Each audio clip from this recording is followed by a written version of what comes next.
Hi again, everybody. Welcome into an all-new episode of When the Game Ends, up to episode 27. We're presented by Revitalite. Thanks to our good friends Ryan Leonard and his group. Carmi, there you go. I'm gonna be a walking billboard. Look at you, man. Nice. Look at Yeah, I got to you. find somewhere to put the display up. With my Terrific. current setup, that's all that works right now to get it on camera. Nice. Well, we appreciate that. And so Saturday, was it Saturday? Yeah, Saturday before I went to Indy for rugby, Owens comes to the front door, and she's like, "You got 3 boxes out here. I don't know what it is." I go, "Well, just grab it and bring it in." She brings it in. I was like, "Holy cow, it was 3 boxes from Ryan." So after the skate last night, I had 3 of these things, man. I got to recoup, man. When you're a little north of 50, it's harder to do, as you know. So did you try any after your adventure in Nashville this weekend? I did not have any with me out there, unfortunately, but yeah, I've had a couple since I've been home. All right. Yeah, needed that to get right again for the week here. Yeah. And that has also been buried. We buried the lead there with why I sound like there's, I'm a little like rough. Tom Izzo.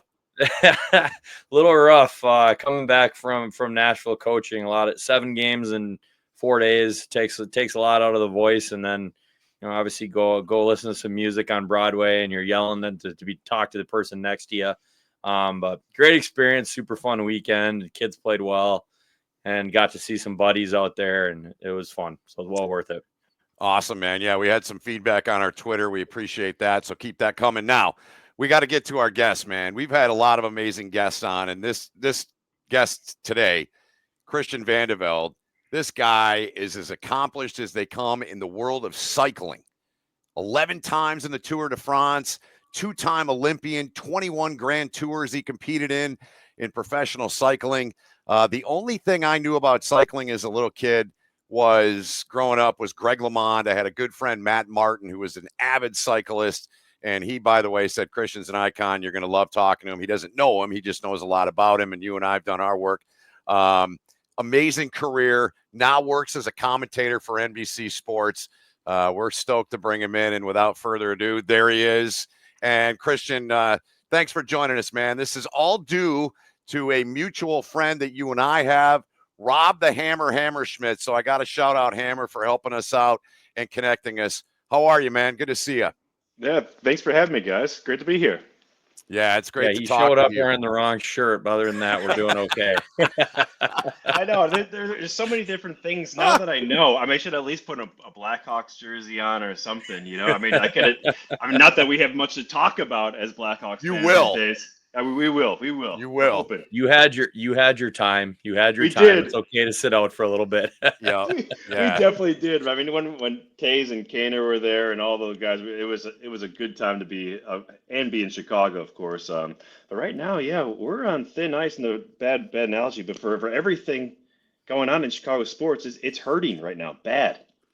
Yeah, well, I'm in Detroit, so Minnesota speaks for itself. I mean, Carmi and the Minnesota fans have had one kick in the you-know-whats after the other, man, up there. So I think we can all relate in some way, shape, or form.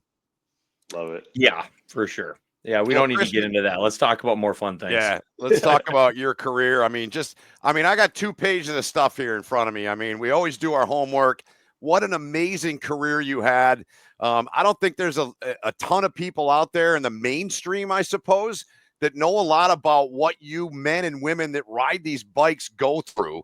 It is, to me, I think cyclists are some of the greatest athletes on the planet. I'd put you guys up there with motocross riders as well because of the endurance. Obviously, you guys do a lot more physically. When you look back on your career, you've been retired now for quite a while. What do you miss from the sport? What do you miss about doing it?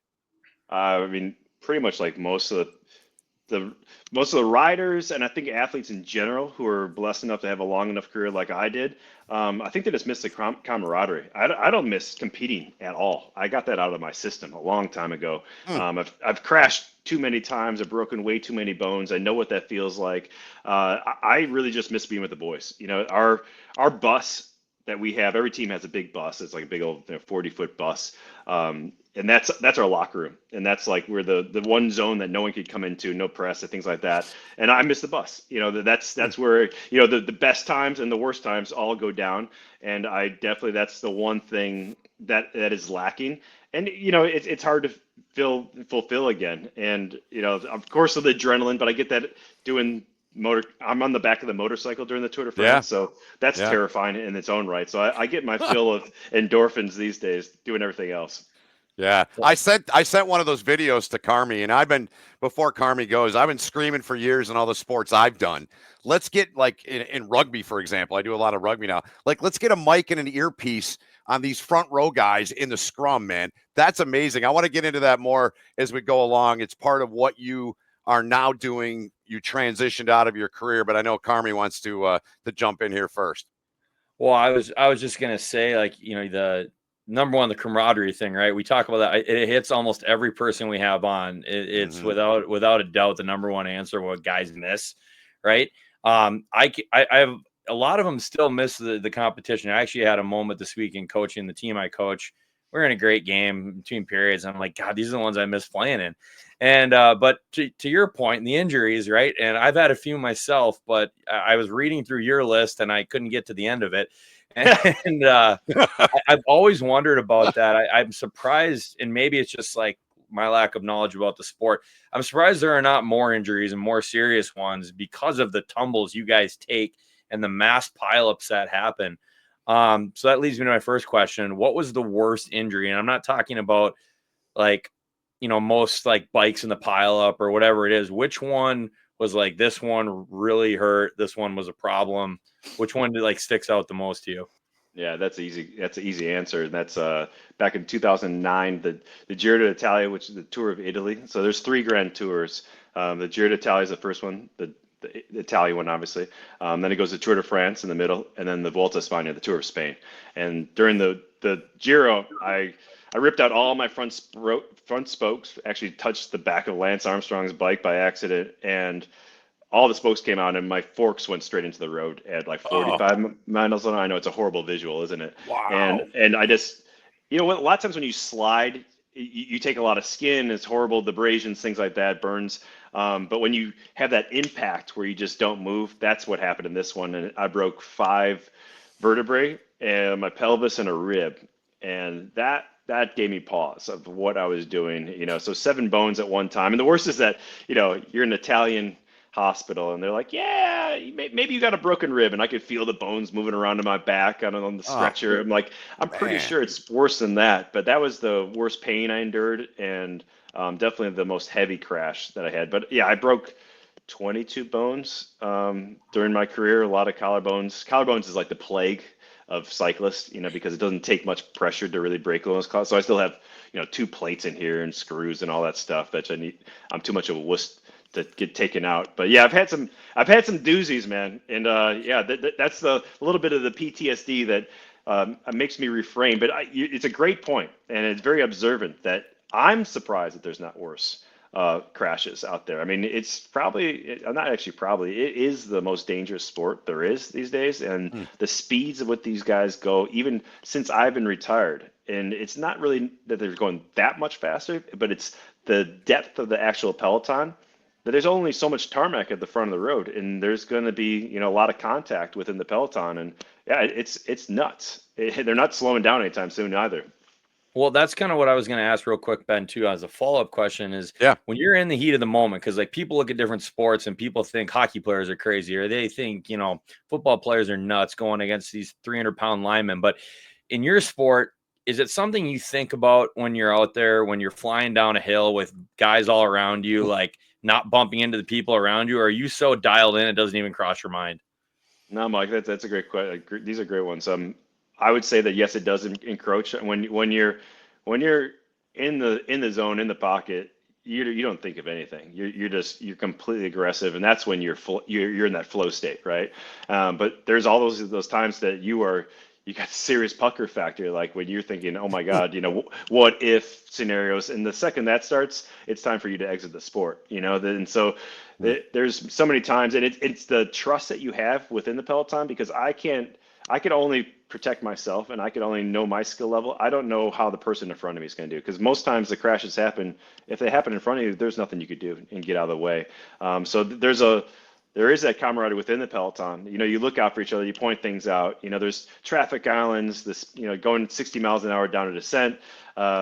And then, of course, you've never been down it before. It's not like you get to go and test drive every one of these courses. I mean, you get to go see the famous ones or the big ones where there's going to be a big difference. But for the most part, you're going down a road you've never seen before. So, yeah, no, it's those are great questions. And I'd say that everyone's always going to have that in the back of their head. But to your point and to your question, I think that the people who are in that amazing flow state that we all strive to be in, you're not thinking of anything. You're just thinking about how you can go faster.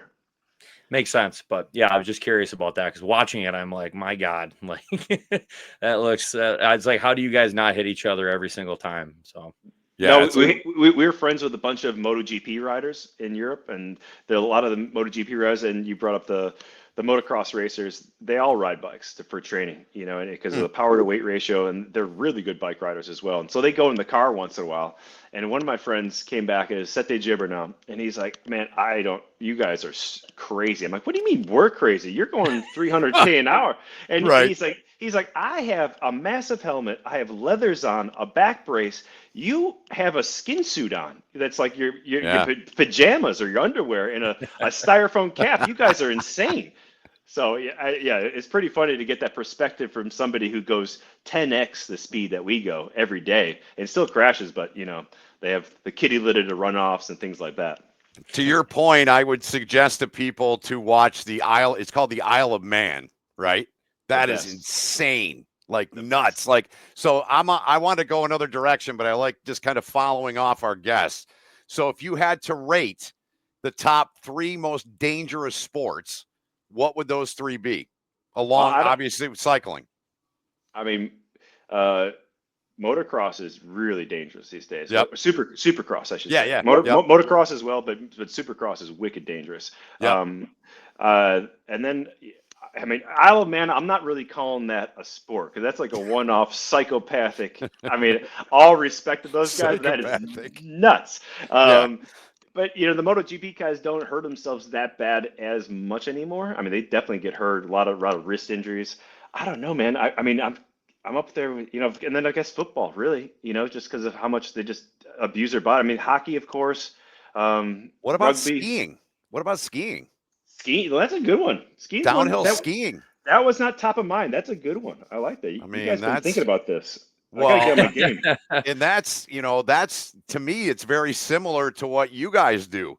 Like, you're out there by yourself, man. And, it's, you touched on, one thing can trigger that chain reaction in a wreck, but a skier, I mean, one wrong edge and boom, they're down a mountain at 80 miles an hour. That's just nuts. Like, what's the fastest you ever were timed or know you were going on a bike? Do you have any idea, Christian? Yeah, I was like 117 kilometers. So that's what, like 70 something, 74 miles an hour through a tunnel in Switzerland. Every time you race in Switzerland, like Switzerland, Swiss roads are so sweet that everything's perfect over there, right? It's like not a bump, it's contoured. But this one was in a tunnel, and it was dark, obviously, and it was in the rain, so some washing. It wasn't raining, obviously, in the tunnel, but the water was coming into the tunnel. And I remember everyone like making noise to have spatial awareness while we were just ripping through this tunnel. And we all got out and just looked at each other like, what just happened? And you can't touch the brakes because someone's going to run into the back of you. So you just have to just let it fly. And that was terrifying. But every day you go over 60 some miles an hour in Switzerland in most of those races. It's really, just like F1 and MotoGP, it's not necessarily how fast you go on a straight road, because anyone could do that. It's how fast you're coming into the corners and how fast you're going out of the corners. And that's the difference. When you're on a tiny road, like I said, that you've never ridden on before in the middle of France, and you're just shredding this descent, that's terrifying at 50 miles an hour. And there's trees and there's guardrails and buildings and things like that. There are no cushions on them, let's just say. So real quick, Carmi, so was it when the game ended for you, hence our podcast, was it the combination of the injuries and this, or what else went into you deciding, all right, I'm done, I'm going to do something that's a little safer. I know you have young kids. So what were the factors for you, Christian, when you decided I'm hanging the bike up? Yeah, I mean, it wasn't necessarily just the injuries or anything like that. I think it's fun to talk about a little bit in hindsight, but it's more just the game in particular. You know, being on a different continent. I lived in Spain for 16 years. The sacrifices that my family and everyone else was making. You know, I was married. I had 2 kids at the time, and I think all those things kind of played together into that role of just tired, honestly. Before as professionals, I was already more or less professional for 4 years since I was a kid. I lived at the Olympic Training Center for 4 years. So 20 years of just full gas, dedication, living like a monk. Again, I'm happy, that I got to do it as long as I did. But I think that I was happy though at the same time to be able to call my career on my terms, and I'm really lucky to be able to say that. That's awesome. Yeah, you definitely are. I mean, not everyone. What was it, Colby, Ben, the one who said you retire or the game retires you? The game retires you. Yeah, Colby Cohen, who's a guy that Carmi and I were together, he said, you don't retire from the game retires you, right? Yep, that's exactly it. It's so true, too, across the board. Yeah. I have kind of an off-the-wall question here, and I don't even know why I just thought of this, but it has to do with, it might just, when you're talking about training, you guys in a similar way to, I would say, like swimmers burn an insane amount of calories in how you guys are riding and training. Did you find it challenging when you got done to like adjust your diet and how you went about things, or how did that go? Because I would imagine, I think it's pretty similar to swimming, what you guys are putting into your body, I would think. You're on fire, Mike. Boy, Carmi. Yeah, like you had a camera on my house of me just gorging. I mean, I was a mess. I was a mess when I retired. It was like just doing all the things that I couldn't do. Like just like, oh wow, I could drink a beer and whenever I wanted to, or this or that, or too much in excess. And yeah, I puffed up like I wasn't say I was like fat, but I just looked real puffy from just like overdoing the carbs and thinking that I should still be eating 5,000 calories a day, which I obviously didn't. And and I was so over the sport at the times I didn't even ride. I'm living in the burbs of Chicago. Like I don't really have too many connections. A lot of people, why would you ride in the wintertime in Chicago anyways? And so I just didn't do anything. And I didn't think I'd really want to ride just because I felt horrible on the bike. Because the injuries, like I said before, it was hard to put myself back together again, the rehab. And when I stopped doing all that, then I realized how much I did miss it. And it wasn't just the riding for sport, but it was riding for therapy, just getting out and getting the endorphins going. And same thing, you guys playing pickup hockey, same kind of thing. Yeah. Wow. Yeah, for sure. Yeah, it's that the managing that feeling of like, how do you, we talk about this all the time on this, you can't replicate it, right? And you can't expect to, but you have to find ways to channel it and ways to have that outlet and ways to, like you said, even just from a pure like stress and emotional like release, like for you don't have the competitive sports or that level of training to have that outlet anymore. It's a big adjustment. Yeah, and without the focus too. I mean, that was my biggest thing. Like, I'm like a dog where I need to have a little bit of something going on where what I need to do. And especially after 20 years of doing pretty much the same thing, I knew exactly what I'd be doing. You give me a date in the year, I could tell you where I was going to be and what kind of process I was going through to prepare for this race or recover from a race or be at a race. And then all of a sudden that stops.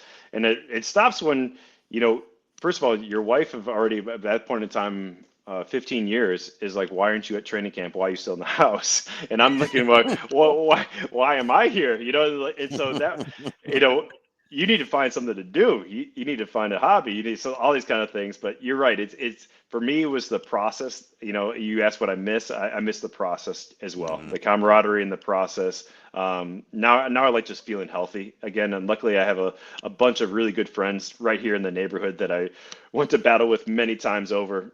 George Hincapie and Bobby Julich, they both live here in Greenville, South Carolina, who are both legends of sport. And so we're really lucky to have each other here to get each other out, when we're being reluctant to do so, kind of thing.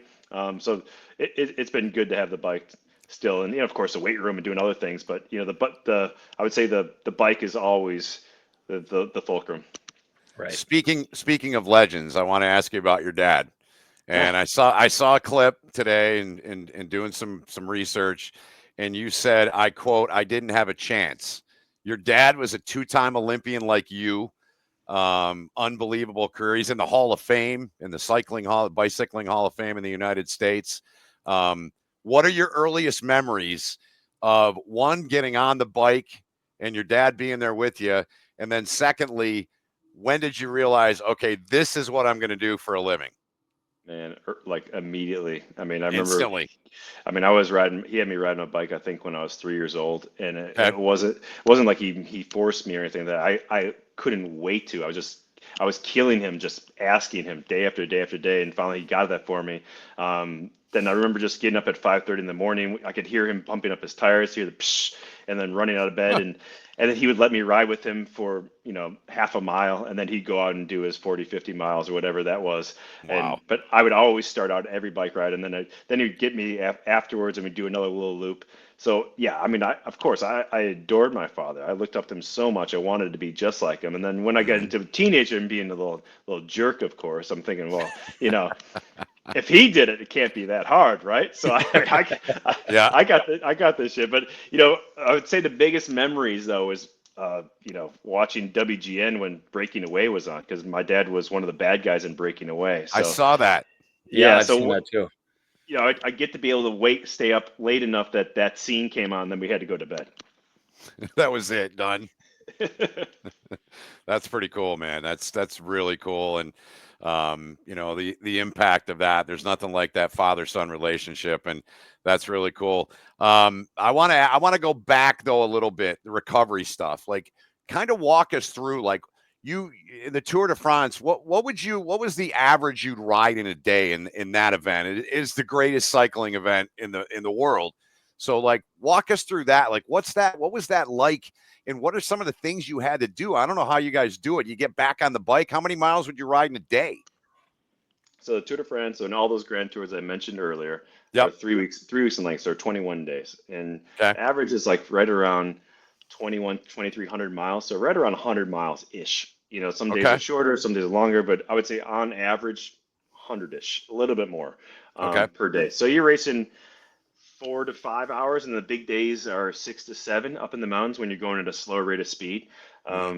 Average speed, I think they do it now, is like 26, 27 miles an hour for the culmination of the entire thing.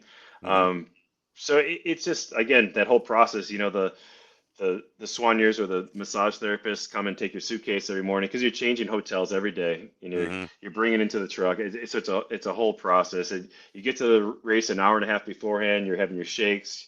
You already had a massive breakfast. You're eating a ton during the race itself, and then it's really your gut. And if you like to eat, you found the right sport, because you need to eat it. You need a lot. You need to eat a ton. And Okay. honestly, it's funny, but at the same time, you see guys fall to pieces because they just couldn't stomach food anymore. Like, I can't look at another plate of pasta. I feel like I'm gonna die. Whereas if you're coming down there and you're like, oh yeah, I can't wait for this, and you're just digging in every day, things change quickly. But lucky enough, we were on the spear with US Postal and Lance's team. Before that, even in 7-Eleven and Motorola, we were the first people to have a chef. And so he would at least make sure that we first of all, we weren't getting food poisoning, and second of all, we had good food put on the table. It's pretty crazy to think that this wasn't long ago, but we'd be at the mercy of whatever hotel that we were staying at for the food in a little crappy hotel in Europe. So now everyone has chefs, but it's all about nutrition, man. And nutrition has really even changed the game, I think, in all the sports as of late. And what these guys put down the throat is insane these days. We're talking 400 or 500 calories per hour these days while you're racing flat out. It's nuts. I mean, we didn't do anything near that. So I'm curious too, with as far as recovery and stuff goes, because I remember doing VO2 tests and whatnot for hockey, and the lactic acid levels, right, and combating those and being able to recover faster. What was some of the things you think were unique to cycling that allowed you guys to do it? Was just because you've been riding your whole life and those muscles were used to that type of burn, or kind of talk us through some of the training you did and how you were able to combat that? Because I just think about climbing a hill on a bike right now, and I'm like, no, thanks. Like, I don't even know when I was in my best hockey shape if I would have been very good at it. So I'm just curious. Well, so just like a hockey team, you have all shapes and sizes on a cycling team as well. So you got the guys who are the big guys who are going to do the really long yards up on the front of the in making tempo on the front. So it's all about drafting. So it's 33 to 40% easier behind your teammates than it is in the wind, especially at the higher speeds. So those guys are really good at doing those kinds of things. So you're trying to keep the guys who are going to be good in the mountains as fresh as possible until then. Again, there's a little bit of everything, but it's really about how you go about using your resources when you use them, especially in such a long race. The 1 day races, it's no holds barred, it's what you got. But in the 3 week stage race, man, it's really about using your teammates. And that's the one weird thing about cycling that some people really have a hard time wrapping their head around. It still is a team sport, because without your teammates, a lot of times you aren't fresh enough to do the amazing sprint at the finish line going straight up a climb. So it is really, again, about that camaraderie. You have to have a great team around you to expect success. So that leads me right into something. It's like you do this professionally or something, man. I'm joking. You've been with NBC for what now? 11 years, I think it is. But I believe is it pronounced domestique? Perfect. Domestique. That's how you say it. So you looked up a translation or something, Ben. There's no way you got that right on the I first checked try. the pronunciation. That's what I do. But I like, that says a hell of a lot to me about the man you are and the man you were as a cyclist, because the way I interpret this, and obviously you expand, is you're giving up your own success to help your teammates. Was that a niche you intended to carve out, or did that just kind of happen for you? It kind of happened. I came into the sport as a young hotshot, and I was one of the youngest riders on U.S. Postal Service. And guess who else was there? Lance Armstrong. So it's like, well, you're on Gretzky's team, and you're a good right winger. Guess what? Yeah. I mean, you're going to be passing the puck. And so that is the same thing was with me. Was that I was, really good. I actually had the Young Riders jersey my first Tour de France in '99. Saw that. But it's a lot bigger fish to fry with the yellow jersey, obviously. So I didn't even think twice about giving that up for Lance, and it was that was so much fun. The first year that he won, and we had a fully American team as well, so that was really cool to be a part of. And then I kind of slipped into that role a little bit too far, I think. It was hard for me to really fight out of that. And then you start having the fear of failure. You have that little bit of comfort where you are, and you're making good money. So why put myself out there just to fail? And I finally changed teams again to another American team later on called Slipstream. And it was my old roommate, actually from U.S. Postal Service, who was with me at that Tour de France. And he pretty much made me become a leader on the team. He's like, no, you're going to do this, and you're going to try, and you're going to see. And sure as shit, I mean, I got 4th place at the Tour de France. And I was reluctant to be in that role, but I owe him so much, for Jonathan Vaughters, for putting me in that position. And then, at the end of my career, then I slipped back into that role and helped my friends, and helped one of my friends win the Tour of Italy as well. So I guess I got to see the whole spectrum, and I think that's what helps me a lot at NBC is really knowing all sides of the sport, not just being a leader the whole time, but seeing the guys who are doing the grunt work as well, and respecting what they do. Absolutely, man. So I'm curious what you kind of answered a little bit, but in terms of different roles, obviously being the guy is pretty cool, right? But what did you feel like? What areas of the race were really like your forte? Was it climbing? Was it the sprinting? Was it kind of, you said, being the leader out, letting guys draft off of you and build that momentum up front? What was your favorite thing to do? Truly. I mean, I was a horrible sprinter. I couldn't sprint out of a wet paper bag. So the I don't believe that. I know it's bad, man. You know what? Mike, this when they make you do all those tests, and you have to do the vertical leap. Did you have to do that? How humbling is that? And especially when you can't jump at all. I mean, I was horrible. So that kind of stuff, I have no fast twitch muscle. So I really was good. I was a true endurance athlete. So time trialing, climbing, that kind of stuff. The longer is harder, the better it was for me. And I thrived as being the team captain, making sure that everyone was cool on and off the bike, from the staff all the way to the riders, and just making everything's going to be good, especially in a 3-week race, man. Because things are going to go sideways at some point in time, and you got to get everyone back on track. It's like kind of like the playoffs, right? When the playoffs, there's someone's going to not have a good night. He's not going to be happy, and you got to get him back into the fold, make sure that he's still loved. Everything's going to be okay, and onward we go. Well, that's actually interesting too. I was thinking about that earlier when you were talking about, you're being on the bus and being in like a locker room.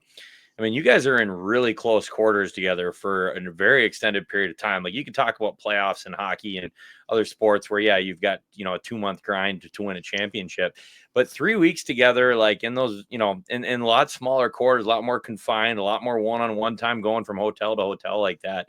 I mean, the leadership role you're talking about is crucial. If there's not people feeling included or feeling left out or not being picked up by the group, I mean, that team's not going to go very far. I mean, they're going to falter pretty quickly, it would feel like. Yeah, man. I mean, we always had this old saying that, a lot of times the old hotels, would there be 4 or 5 teams staying at the hotel? I mean, think about that. Like, how crazy is that? And it's not like that much anymore. But can you imagine being like 4 or 5 NHL teams all having to eat in the same room every night? I mean, it's so weird. No. But you could always tell the teams who were having success if they're laughing at the table. I'll show you whichever team, like, close your eyes, you could hear the laughter. You're like, those guys are the guys who are winning, or at least performing better than they should be. And so that's what we always strive for. We had some really good guys, and we bring guys to the race sometimes just to bring good morale. And that was what your job was. I mean, obviously it had to be good, but that had something to do with it as well. You didn't want to bring a jerk there. And honestly, that's why I think there's a lot of professional athletes who aren't jerks, because it's not accepted. You won't last too long in the sport if you have that kind of mentality out there, at least in my opinion, in a tough sport that, like, just like hockey, just like cycling, it just doesn't, you're not going to make it too long. So any good moments or stories you could share about, like, I mean, the U.S. Postal Team, I mean, I think most people know in its time was like the marquee team in the world. Correct me if I'm wrong, but like, who were the rivals? Like, who were what other countries were, when they'd see you guys, it would kind of like, raise an eyebrow and they'd give you a look. Were there countries or squads like that when you were competing, Christian? Well, everyone thinks of the dynasty that was U.S. Postal, but they always forget that when we started with that team, we were like the Bad News Bears, man. We didn't have a bus. We sucked. I mean, I remember reading that. Yeah, no kidding. we had 15 guys on the team. One of the guys who actually delivered mail, like Kenny LeBay, for real. He was a postman and he delivered mail. Yeah, so it was a smaller team, and slowly but surely became the juggernaut squad. But at first, we were definitely ruffling a lot of feathers, and we didn't have a really good foothold in the sport, being Americans, at all. So we were always looked at as kind of like, whatever, don't worry about those guys. And especially the Italians, they definitely are very vocal, let's just say, and state exactly what they feel like. And so so they put you guys in the corner. They put you in the corner. Always, man. Why don't you stay over there, little brother? Yeah, until you learn, what exactly they are saying to you, and then you throw it back at them, and then you realize that, we we definitely had enough FU in us to like push them back a little bit. Love it. Yeah, for sure. No, and it's funny. I remember, as I started doing research, I read a lot of the books back that were coming out back, when U.S. Postal was in their prime, right? Our old hockey coach, who I reference all the time when I was at the U.S. program, coaches the Wild now, John Hines. He was big on the, it doesn't look, in hindsight, it doesn't look great now, but he was big on all the U.S. Postal and the Lance Armstrong stuff. And so I ended up reading a lot of the books about your team. And I was telling Ben, as I started doing my research, I'm like, I definitely remember reading about this guy, talking about yourself and the success you guys had as a team. I did want to ask one question here, though, that, it was kind of, I think, a tough time. I was reading about, and it was quotes that came from you, but I think it was 2002. You ended up having to essentially, because of everything that was going on, we're not going to get into that, but the withdraw from being eligible to compete in the Olympics. I wanted to talk about that because to me that resonated as something that, or not resonated with me personally, but something along the lines of what our show is about, right? Talking about like when the game ends. Was there anything going on in your mind that, like, man, maybe this is coming to an end already prematurely. Was there any feeling like that for you? I mean, yeah, I pretty much quit the sport 2 or 3 times. Oh Just wow. I think about, again, back to the injuries, back to just frustration of where I was in the sport, where I saw myself just 6 or 7 years ago or 3 years ago before that, and then finding myself, in a smaller team or not in the right place or not getting elected to do the bigger races anymore. So yeah, I had a really hard time. In fact, my director slash boss slash ex teammate, Jonathan Vaughters, that I just spoke about a second ago, he was the Mhm. guy I called in I think in middle of the night in 2005. I said, "Hey, is there any room for me to be one of the coaches on the team?" He's like, "Whoa, first of all, call me back tomorrow. And second of all, let's think about this because after you quit, there's really not much coming back, and you have a lot more life on the. He truly believed me, and then I got another offer from a different team, and it just all I needed was somebody to really just throw me a lifeline and really realize that other people truly wanted me because I was so down in the dumps. So no, it wasn't just once or twice. It was several times where I had a really rough spot, and when I had the trajectory that was going pretty much straight up since I was 18 years old, and then having that just pretty much crumble in the middle of my career made me so much more appreciative that my best results personally came towards the end of my career when I took myself really seriously, when I had kids, when I realized that I'm not going to be able to do this for the rest of my life, and I'm not invincible as that 23-year-old kid anymore. Now I'm 30, 31 years old, and need to make the best of it. So I think everything happens in crazy ways and mysterious ways. But I think that, if I was given a massive contract when I was 21 years old, I don't know if I would have done well with it, And I think about that with kids these days. And I think, like, especially the media, how harsh they can be with some of these younger players of all sports. I'm like, hey, how would you do if you were given $7 million when you're 21 years old and you left school and you have the media looking at you, everything you do wrong? So anyways, personally with me, my arc is like nothing else. I I wouldn't want to do it over again. I don't think I have the stomach to be able to do it over again. But I Mm. wouldn't change anything for $1 million. That's for sure. Well, it makes it all the more special then that you did get to go out on your own terms, right? Going Yeah. through a couple of those, like thinking you're going to be done, and then finally, when the time is to be done, you're like, I'm good. I'm at Yeah. peace with it because I think if that hadn't happened, it seems like you would have been in a similar situation to a lot of us, where when we leave, we're not ready, and then you have the what ifs, and you have regret, and you have all these things that filter in, but you were able to get past that, which is pretty awesome. Yeah, no, you're right. I think without having that there, and without realizing what it's like when things are really going sideways, or in remembering that and acting like they didn't happen, and yeah, I mean, I've seen plenty of people who've had much longer careers, like motorsports, for example. I mean, saw Jeff Gordon, crumble for how upset he was when he retired, and Jimmy Johnson called his career, in NASCAR as well, and it was hard for those guys. It's their life, and it's not only just what we're talking about, the camaraderie or just the focus of your day in day out lifestyle. It's just all that stuff, and it's really just who you see yourself as, and everyone else, your identity is gone. You don't know where that goes, and I think identity is one of those hard things that people really struggle with. Mm. So I want to make sure I have this right, Christian. It was in '04 I read that you were racing, but you were commentating. Is that right? No, no, No? 2013, I 13. I crashed out of the Tour de France, Okay. and the woman Mariah Palmgren, who was pretty much in charge of all of our media, Hmm. they said that, hey, if you want to come back from Chicago and go back to France, they have some soft talent in the studio right now, and just they'll give you pretty much a tryout, and Yeah. if it's good. And so I was like, all right. So I just bought a plane ticket and went back, much to Okay. the chagrin of my boss, coming back with a bunch of broken ribs on the plane, not exactly recovering. But that was a point in time where I knew I was retiring at the end of that year. Okay. And I was like, this is the first time my career that I had to start looking out for myself and think about what my future was. And I thought that was a great opportunity. And thank goodness I did buy that plane ticket and went over there, because that was, the start of, now 12 years already, which is something I Yeah. never saw myself ever doing is That's commenting. that's what I wanted to ask you. That was not part of your plan then. In No no way, way. shape, or form. No way. No way. I do What not was feel what like. was your plan? What was your plan then? I mean, I had a couple irons of fire. Actually, I was a wealth manager for like 6, 9 months, for a Okay. while. I had a lot of good friends. I always was intrigued by the markets. I always did my own investing and things like that. So I liked that, but then I didn't like the pressure of having, because all of a sudden I got a lot of friends who put a lot of money, and I was like, oh my God, I'm not comfortable with having this much responsibility for this. And I realized I didn't like it as much as I thought I would.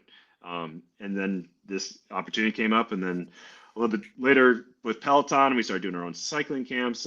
Peloton's been fantastic as well. Being a Yeah. Peloton instructor, again, never in a million years.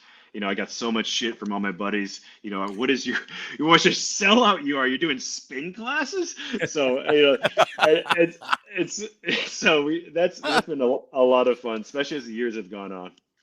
So where did the Peloton where did Yeah. that start, or where did that come from? When did you start it? Tell us what it's like. Like, what's a day in the life of a Peloton instructor look like? Well, so early days, I'm talking like 2014 or so when they first started. I mean, I remember thinking I think they raised like $26 million, and I thought, oh my God, what a ridiculous raise! Who's going to do that, or what are they going to do with that money for a spin bike? Come on, and well, I say, oh, they raised like $1 billion later on, but it was just like a really cringy studio in Chelsea, in New York. And it really wasn't that big much fanfare. It was like we'd be psyched if we got 300 people doing it live. We'd have a packed studio. But that started in 2014 for myself because they sponsored our cycling team. So they gave some money to the cycling team. In turn, they would like to have some riders come out there and do a couple classes. And I was like, okay, well, that's great. It was perfect timing for me. I retired, like gave me a couple bucks and a Peloton bike, for my family to use, and we was happy. And then slowly but surely, we started doing a little bit more. And then I was put on ice a little bit during COVID, just because I was the only remote person. Everyone else lives in New York or Germany, and I think they have one, and then the studio in London. And then I've come back, and it's been fantastic. So I do about 4 or 5 weeks a year where I'm up in recording content up in New York, and it's a gas, man. I mean, those guys are. I mean, they're famous now. I mean, it's nuts to watch the people, like they go nuts for them. I mean, we're talking about like semi-household names in the fitness space. So it's crazy really what they've made of Peloton in the short time, and where they're going to go from here. I don't know, but watching the Peloton instructors and how they interact, and especially with the fans, and people fly out from California and different countries to come and do live classes. It's wild, Wow. man. It's a lot of fun. Well, that was kind of my next thing, is like, you don't seem short on personality, but I also picture like, hey, you're a competitive cycler. You're not talking the whole time you're cycling. What's it like doing those classes and trying to motivate and talk to people the entire time you're running the class? That had to be a big adjustment. It's hard, man. It's hard because at first I was going way too hard because I was like, well, I don't want to mail this in. I want to be the guy who's actually doing the class with them. So I'd be like just giving her on the bike and then trying to talk at the same time, which obviously doesn't work well. And so now I'm exhausted mentally and physically. So I had to tone that down a little bit. But I will say that my classes are definitely straightforward. We're going to work, and I'll tell you some stories here and there to make the time go by fast. But mine are definitely known as being some of the hardest classes out there, and really just no nonsense. But I want them to be educated, though. I want them to learn, and I want them to get better ultimately. I mean, I feel like if any of us are going to do something, if we're going to go to the gym, we want to get better at doing something in the gym. And the same thing goes for doing these Peloton rides. If they're going to learn something, you learn about how they should be feeling themselves or how they should be going about the training. And if they get that out of it, then I'm psyched. Yeah. No, that's awesome. I kind of figured you were going to say that. I was like, yeah, my classes are a little more no BS, and we're going to work. So There's no BS, that's man. awesome. We're gonna work. We're gonna work. I'm gonna tell some of my buddies that do it, that I think do it just for the scenery. We'll just leave it at that. I'm gonna tell them, hey, you guys really want to work on your Peloton bikes, go look up Christian's class. Yeah. Yeah, there's some beautiful people. When you were talking about intimidation, when you're back in the green room at Peloton, you were surrounded by some impressive people and impressive personalities as well, and they definitely have a stable of people there that won't quit. So that's cool to be around as well for the short times I'm there. So anyway. So that's one of the things you're doing post racing and post career.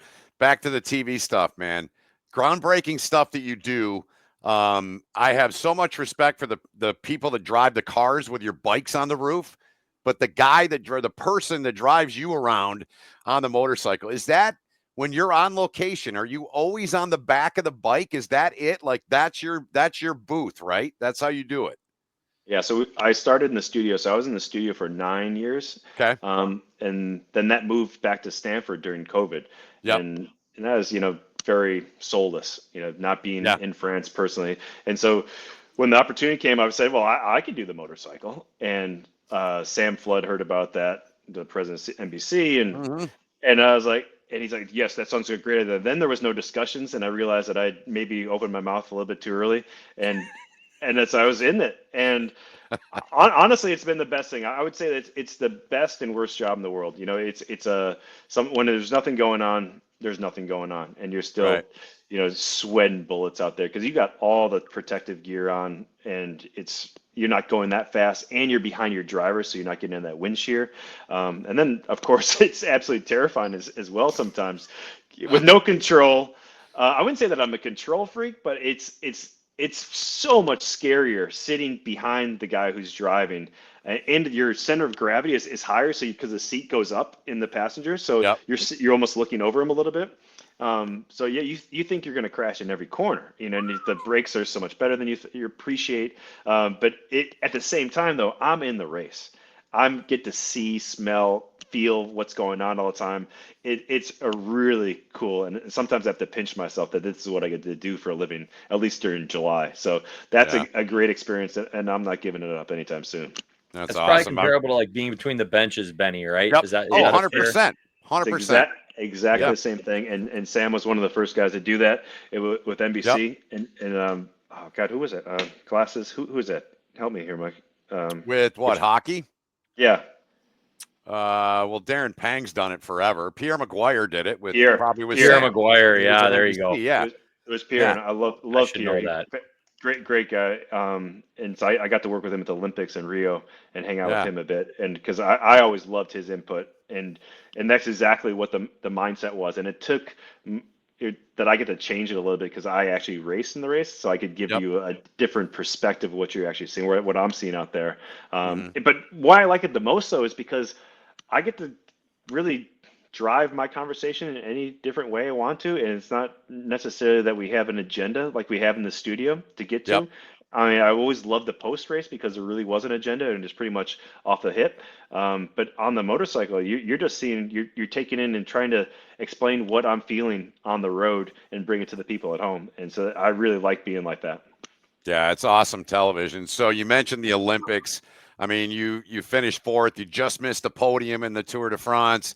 You won a stage in the Tour de France. You won 5 national championships. All these great things you did.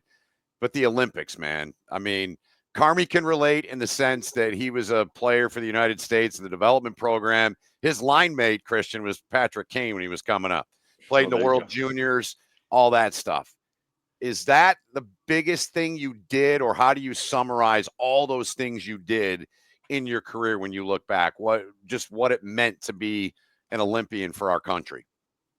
I mean, growing up, especially with my dad, and Yep. my dad wears his Olympic ring every day. He wears Olympic watch every day. He would have a Cool. jacket. I mean, he was like, it was Olympics, and that meant so much in my household to be able to Mm-hmm. represent the country and race in there. That was the pinnacle. I will say during the, later on in my career, especially after getting 4th place, because that was in '08 and we went to Beijing right afterwards. Mm-hmm. After you're on the Champs-Elysees and you're racing in front of millions of people every day, and you go to Olympics, and especially in Beijing where they didn't allow anyone on the side of the road, it was a massive, like, kind of like kick to the guts, like this thing that I had in my head that, like, I can't wait to be able to do this and race, and then there's nobody there, and then they have this scrum of media. There was like 12 people, and then everyone got in a van and went back to the athlete village. Like that was it. It was like the world's hardest training race of all time. Like, just, it was on the wall of China. But I don't want to disrespect the Olympics. It truly was everything to me. But it was like in cycling, it's it's either you win or you're not. You're the Olympic champion. There's only one guy could do that. And Yeah. in the Tour de France, you got 21 stages that you could. I mean, some of these guys will never pay for a drink for the rest of their life in their towns. Who are winning a stage. So after going, in at least in cycling, going from the Tour de France to that, sometimes it's not as big, depending on the venue. I would say. I think that's a big caveat.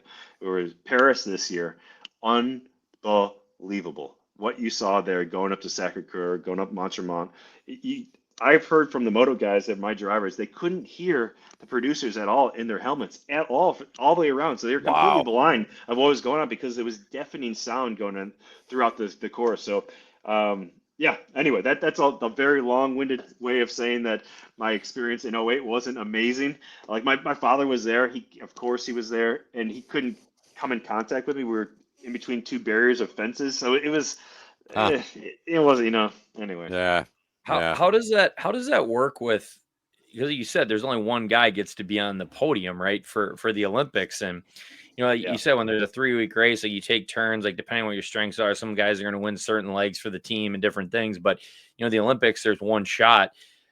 Was that hard for guys that coming together for you guys to manage that, and like who's going to take charge, so to speak?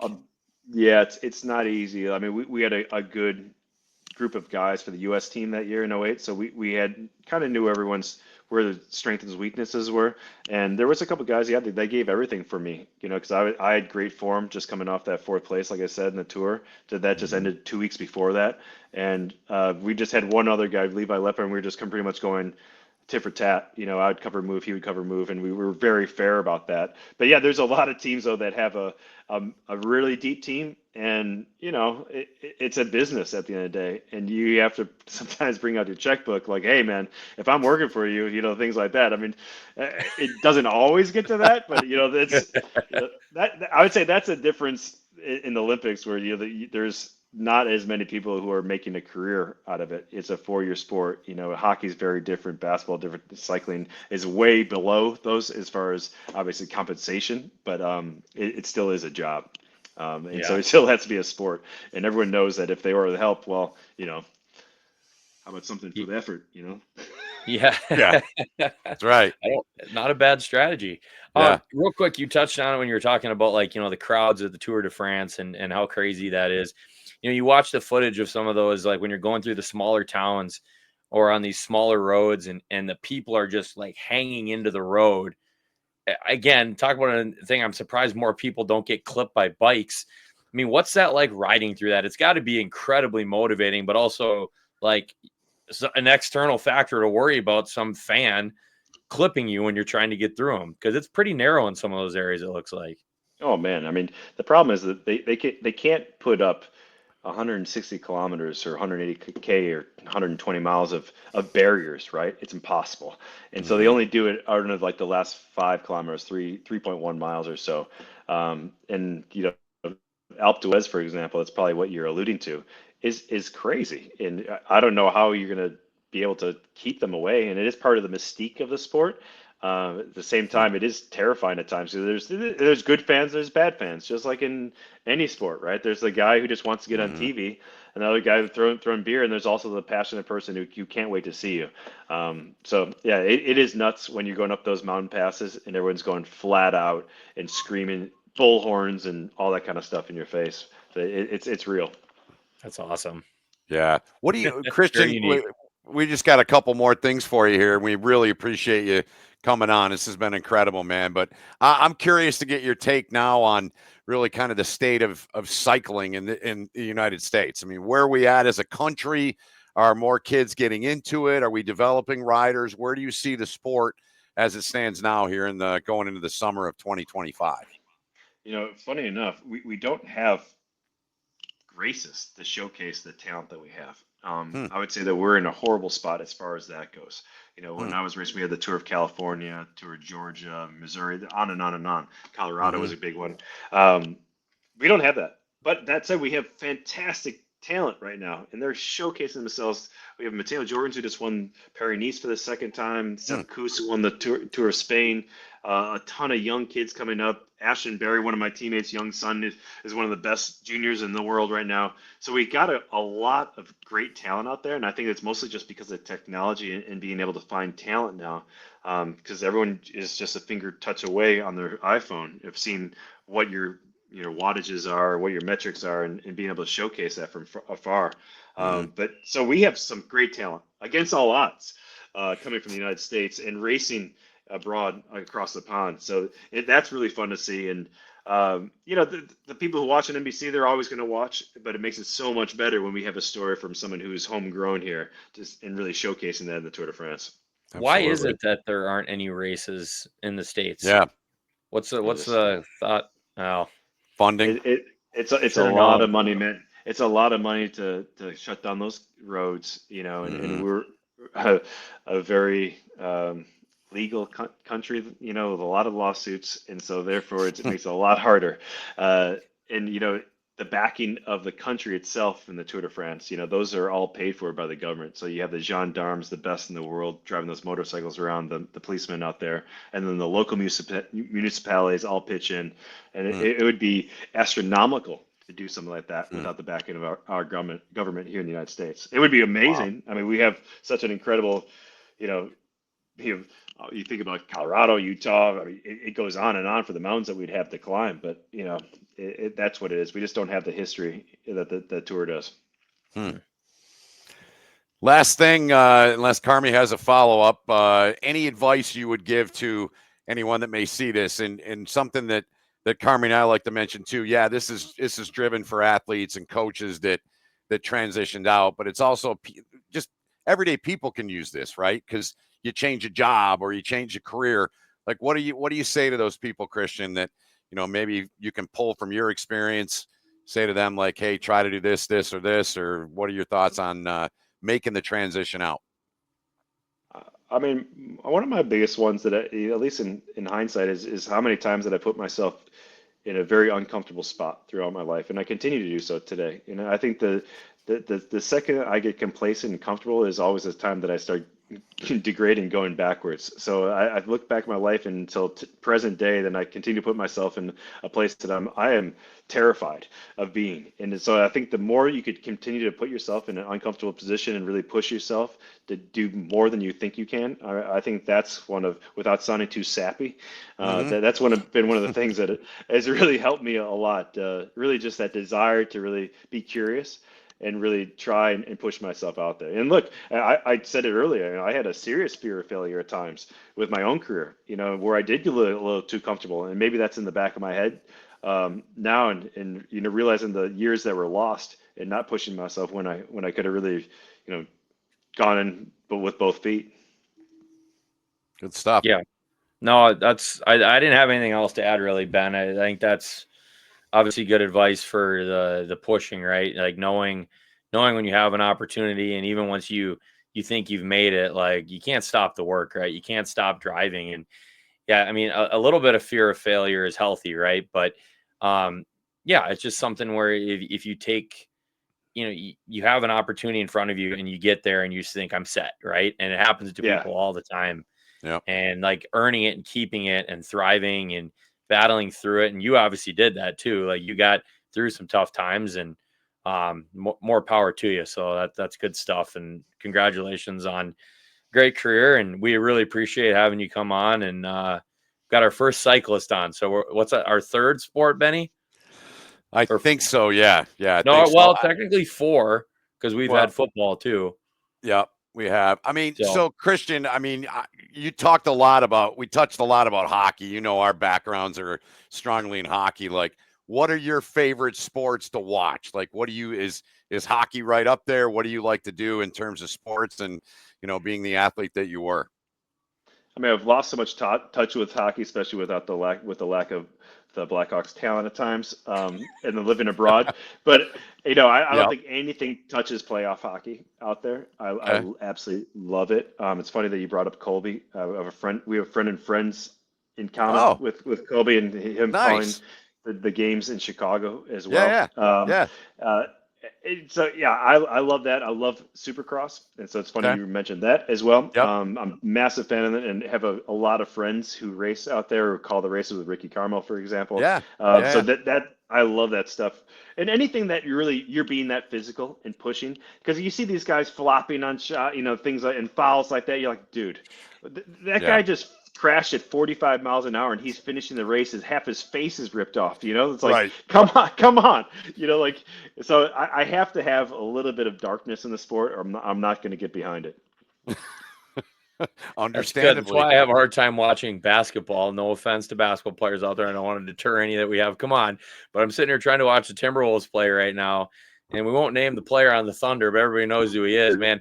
You breathe on that guy and he goes flying across the court. It is ridiculous to me. I don't understand it. Well, Christian, again, man, we really appreciate this. Thanks to our buddy Rob Hammerschmidt for connecting you and I, and thanks for taking the time to do this. It was awesome to talk to you and get a better understanding of what you guys do as cyclists, man. So all the continued success to you, and thanks so much for doing this with us. We really appreciate you joining the show.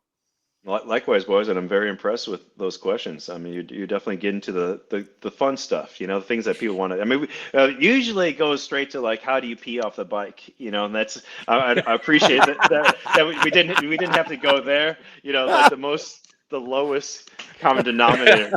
But no, thank you very much. I'm sure you guys had to do plenty of research, and I expect you guys to watch the Tour de France while I'm shitting myself on the back of the motorcycle. Yeah, exactly. When does all that get going? That's the last thing, and we'll let you go. Give us a little selfless promo there for you and your crew at NBC. The tour starts, I just looked at this today, July 5th, Okay. up in Lille, France, and that goes for with 2 rest days, 21 days after that. So almost all the way to the end and that's on Peacock, so you can stream that. And then, we'll look forward to seeing you there. Awesome, man. Well, I always watch it. I've always watched it. I've always enjoyed watching it. And keep up the great work, man. Thanks again. And we'll see you down the road. For our guest today, Christian Vande Velde, my co-host, Mike Carmen, and our good friends at Revitalite, Ryan Leonard and company. Ben Holden saying thanks for watching episode 27. We'll see you next time.